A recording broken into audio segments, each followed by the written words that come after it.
Hello, welcome to this Klusterbox tutorial. I'm Tom Weeks. I'm the developer of Klusterbox. And in this tutorial, we're going to talk about how to find and back up your database. So sometimes you might want to make changes or back things up, or before you commit a major change, you want to back things up to make sure that the data you have is safe, so that before you go around changing things, you can always revert back to what you had before. So let me show you that. Okay, what you're going to do on Windows is open File, Explorer, and on Mac, I'm sure you're going to open up Finder. Now, so once you're here, you're going to, let's just start from the C drive. Okay, start from the C, and here, then go to Users, whatever your username is, click on that, and you're going to go to the Documents folder, and you're going to look for a file which is called .klusterbox.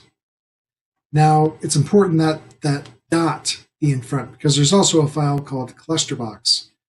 When Klusterbox opens, it creates both of these folders. It creates Klusterbox and .klusterbox. The distinction is .klusterbox is a hidden folder. Now, you can see it because I have the settings set so you can see hidden folders. But if you don't see it, go to File. This might differ with different versions of the operating system, and it's gonna be different on Mac. But Options, okay. Then hit the View tab on Folder Options, and then you're going to toggle this to Show Hidden Files, Folders, and Drives, okay. And then Apply,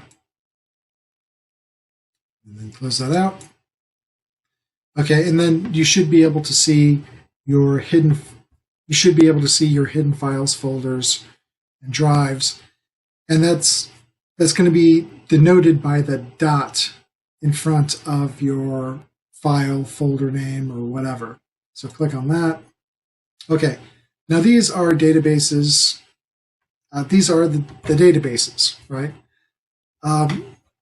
Now, what Klusterbox reads is mandates. The database is called mandates.sqlite. And that's what Klusterbox uses to, it stores all the clock rings there, all the carrier information there. It's nothing, mystical at all. It's just another file type. And you can drag and drop it to copy and paste it, wherever you want. This is, okay, mandates actual. That's my actual database with all my real carrier information in there from my station, and that's only 1,968 K. So, but if you want to back it up, like I have here, I have my real station. I have 2 fake stations that I'm using for the sake of example in these demonstrations. Say you want to save this one in a like manner. What you have to do is just change the name. So mandates, let's call this fake 2. And there you go. And now it has a different name. So when you escape, so if you try to open Klusterbox again,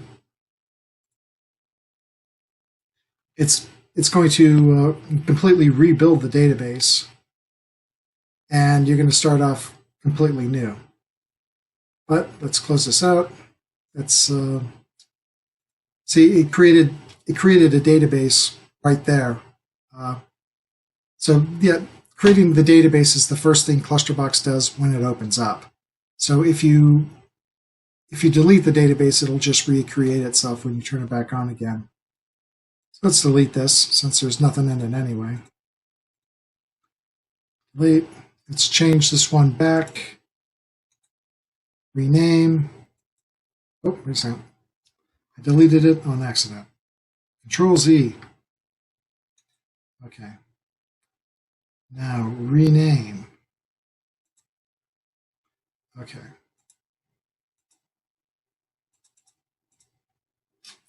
We're going to change it back to mandates. Okay. And with that done, let's close this out again. Reopen it. Reopen Klusterbox. And you'll see we're back. We've got all of our data again, the whole carrier list, all that. So that's, that's kind of how it works.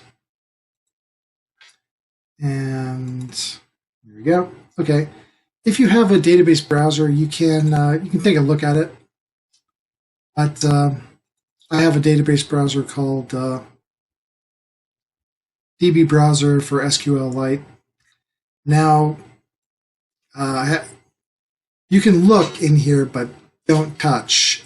Don't change anything. I know it's tempting to go in here and to see the stuff and say, oh, I could make changes right here into this, directly into the database.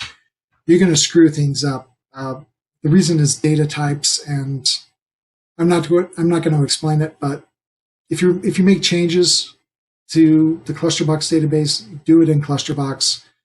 Don't do it with a database browser because you'll screw things up really quickly, and you'll have to go back and delete these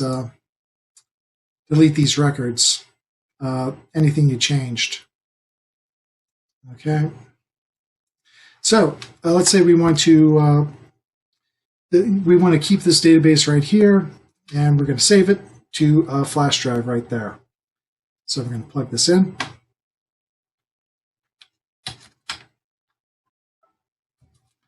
And here is our folder. Let's put it down here. We could just copy, paste, drag, drop, whatever you like. And paste. And there it is. You've backed up your database.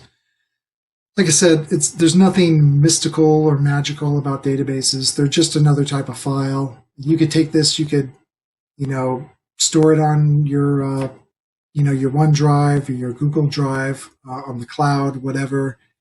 You can email it to yourself. I've done that to back up my database. You can put it on a flash drive. You could rename it and keep it in the same folder like I'm doing up here. So there are all these ways you could back up the flash drive or back up the database. So thanks for watching this Klusterbox tutorial, and happy union stewarding.